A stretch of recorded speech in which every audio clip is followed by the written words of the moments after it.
게으름에 빠지지 않고 잘 쉬려면 어떻게 해야 할까요? 쉼은 감사함으로 기쁘게 누려야 하는 하나님의 선물입니다. 그러나 대부분의 다른 은사들과 마찬가지로 우리의 죄성은 우리를 쉼의 선물을 남용하도록 유혹합니다. 애초에 의도한 대로 쉼을 누리지 못하고 방종과 게으름에 빠지도록 만듭니다. 생산적인 하루를 마치고 보는 영화 한 편과 아무런 목적 없이 텔레비전 앞에 앉아서 보내는 시간의 차이를 우리는 잘 압니다. 하나님의 형상을 지닌 자로서 우리는 일하도록 창조되었습니다. 우리의 삶이 그 부르심에 충실한지 그렇지 않은지 여부는 어떤 쉼을 누리느냐와 직결됩니다. 바른 쉼과 게으름의 차이를 분별해야 합니다. 첫째, 쉼에는 리듬이 있다. 하나님은 결코 지치지 않으십니다.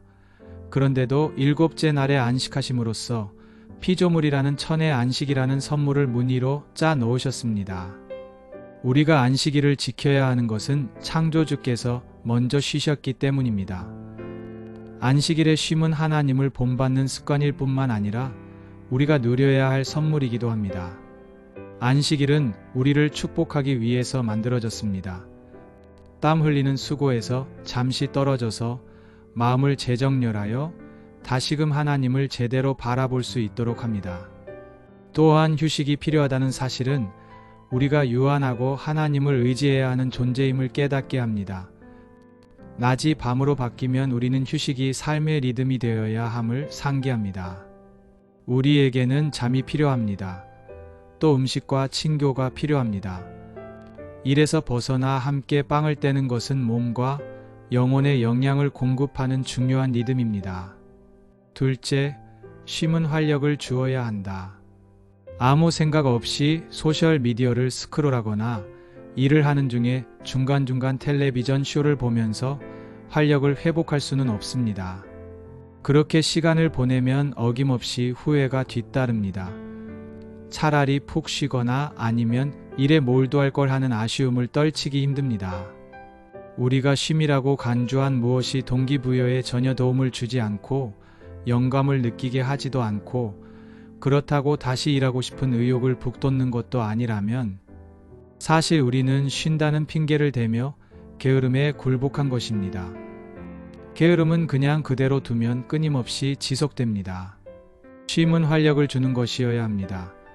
쉼이 필요한 영역이 뇌이건 몸이건 올바른 쉼은 하나님께서 우리를 부르신 소명을 위해 다시금 나아갈 수 있도록 하는 활력을 불어넣습니다. 내가 가장 즐기는 쉼은 책을 읽고 혼자 누리는 긴 산책입니다.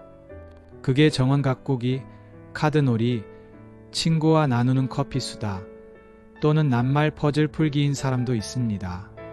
영화나 비디오 게임도 적당히만 즐기면 얼마든지 활력을 주는 선물이 될 수 있습니다. 셋째, 쉼은 방향을 재설정하도록 한다. 쉼이 가져다주는 또 다른 중요한 열매는 마음의 방향을 재설정한다는 것입니다.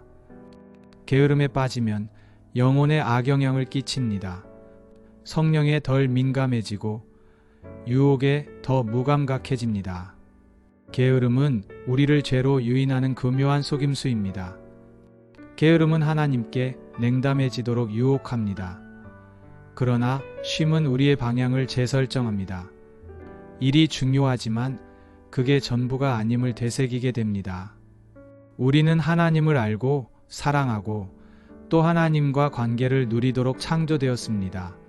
하나님은 결코 우리를 생산성이라는 기준으로 평가하지 않으십니다. 우리는 얼마든지 일의 속도를 줄이고 하나님의 발 앞에 앉아서 쉴 수 있습니다.